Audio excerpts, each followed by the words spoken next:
Simple locomotive construction. This is something I did over last winter in the depths of the third lockdown. And the idea is to turn a Hornby Y9 out of the Hornby Caley Pug. The Hornby Pug, we all know, it appeared many years ago in Caledonian blue.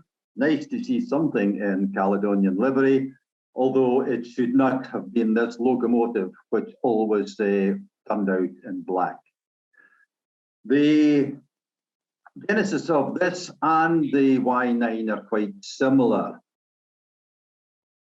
The Y9 is a British locomotive, and there's one preserved at Bowness, as you can see in the picture. When you see the two locomotives side by side, the Y9 and the Hornby, the Caley Pug, the 264, their common ancestry is quite obvious. The originals were built by Nielsen and Co. of Springburn from 1876 onwards. And from 1882, they licensed them out to other private locomotive or railway companies, including the North British, the Caledonian, and the Great Eastern, which also built them. And Drummond at the Caley and Wheatley, his successor at the North British, customized these, but the two locomotives are very, very similar indeed. Right, the main steps. The tank on the North British one is slightly shorter, and the main surgery will require the tank to be short. The pillar cap to be removed, and all safety valves appear rather than the Caledonian ones side by side.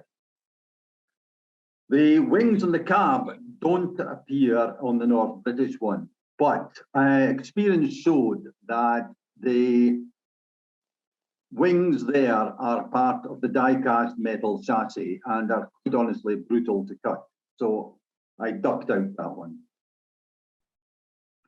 The cab roof is different and the overhang on the North British very much larger. New cab sides and the bunker is a different shape again. Some buffers were quite common on shunting locomotives and those used in the mineral line, certainly in central Scotland. Those were designed to enable locomotives to work on sharp curves without buffer locking or interference and derailments. And finally, the painting and lining. And crew. The Pug disassembles relatively easily by inserting a screwdriver into the chassis. If you don't have the manual instructions with the locomotive, you can get them online. And it's simply a leverage job. Once apart, you can see that there is the die-cast metal chassis held to the plastic superstructure by plastic plugs, and those will push out quite readily. And here you have the thing disassembled into its three constituent parts.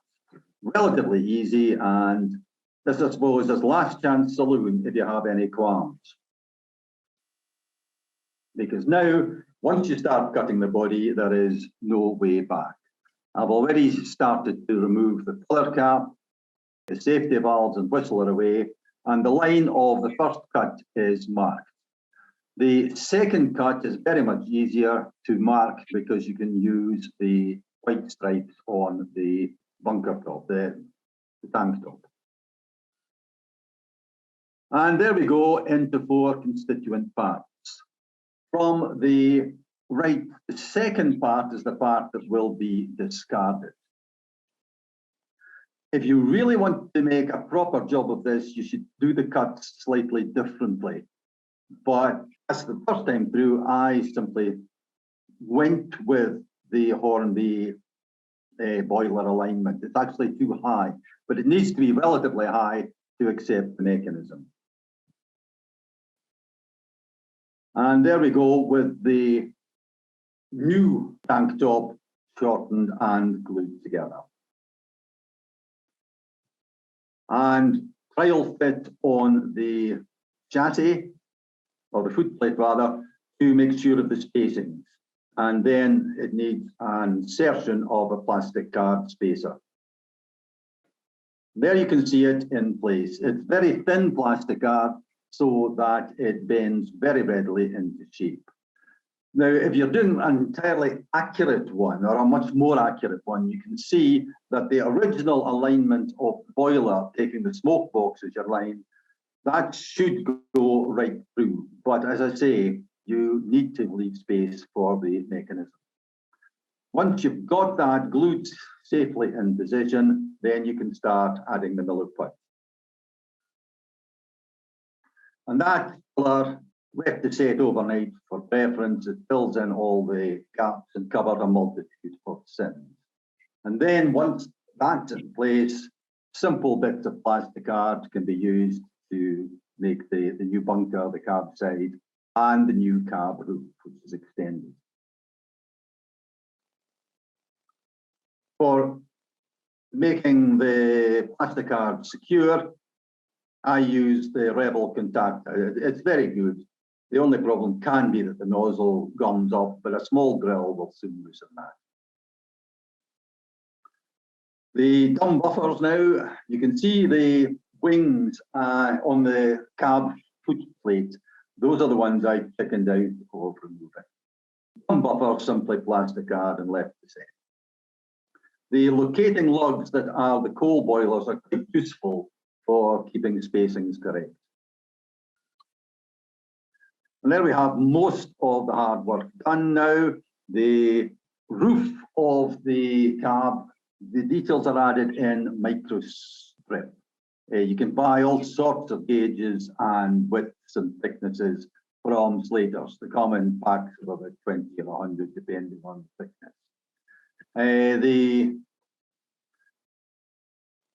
tops of the sandbox fillers, that's simply round plastic cut and put into position. So it's nearly there, ready for painting. I did put in the valves, the upright ones, made out of brass strip because they're much more vulnerable. So 1 millimeter brass rod, I think, does the job relatively well. And there you see the priming's been done. The primer is, like the camera, not very kind in terms of any small errors. You can see that the boiler isn't quite level, but good enough for our purposes. The new filler cap is back in position for the North British one, between the dome and the safety valves. Applying transfers now, nobody does transfers for the North British, so it's a question of making do. The ones I've got, legacy ones for the old SMS scale model Scotland ones, which are water slide, but they need a lot of cutting round the actual transfers. I decided this time to simply cut the sheet and put them on en masse. A couple of coats of varnish should cover that relatively well.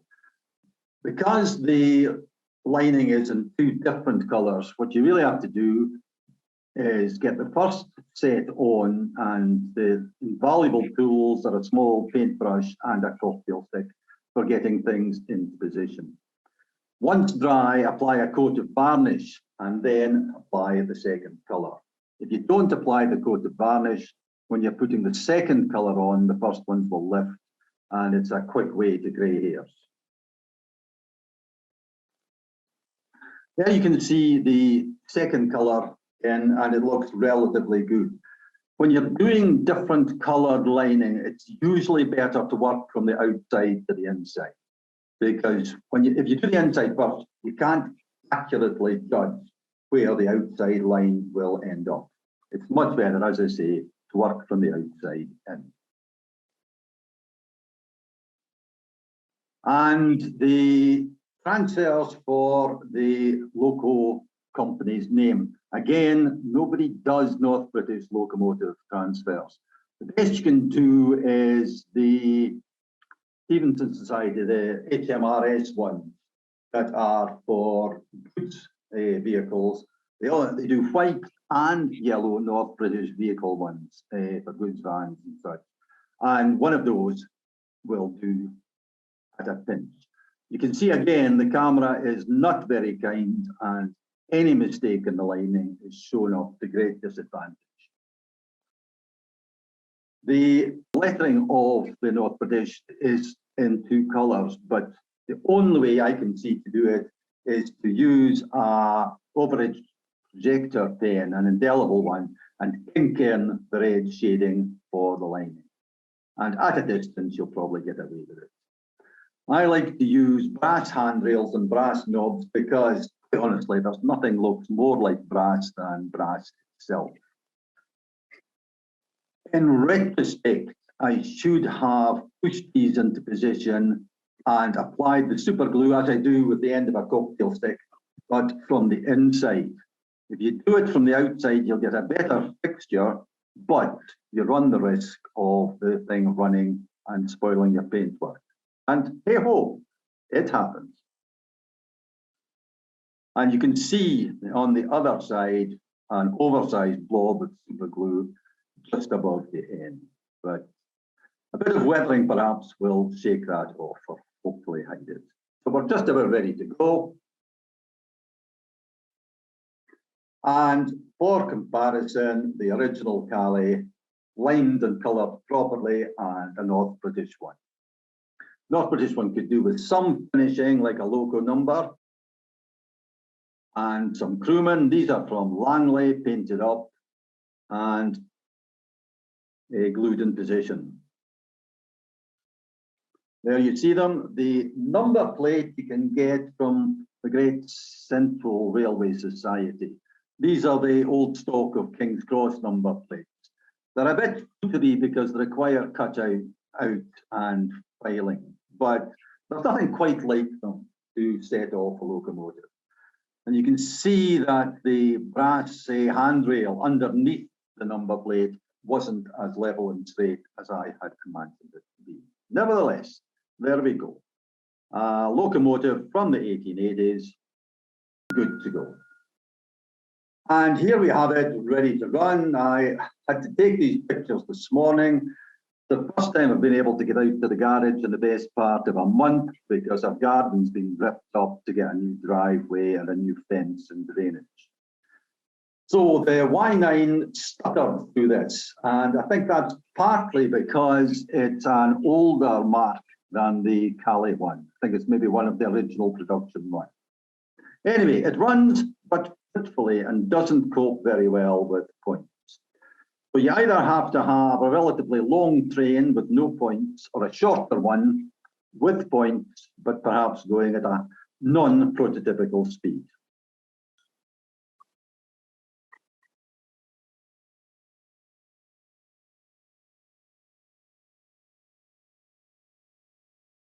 And the sudden stop is because the locomotive hits a point. This time, it does rather better with a shorter train, but still going relatively quickly. The Caley, the 264 class, runs very much better, and I think it's because it's a much more recent model and the specs are slightly better.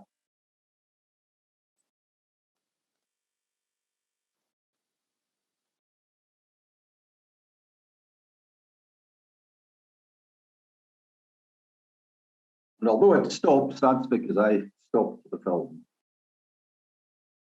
And finally, the last shot.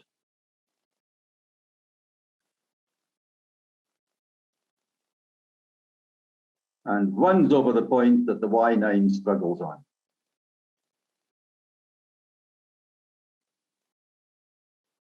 Okay, lessons learned.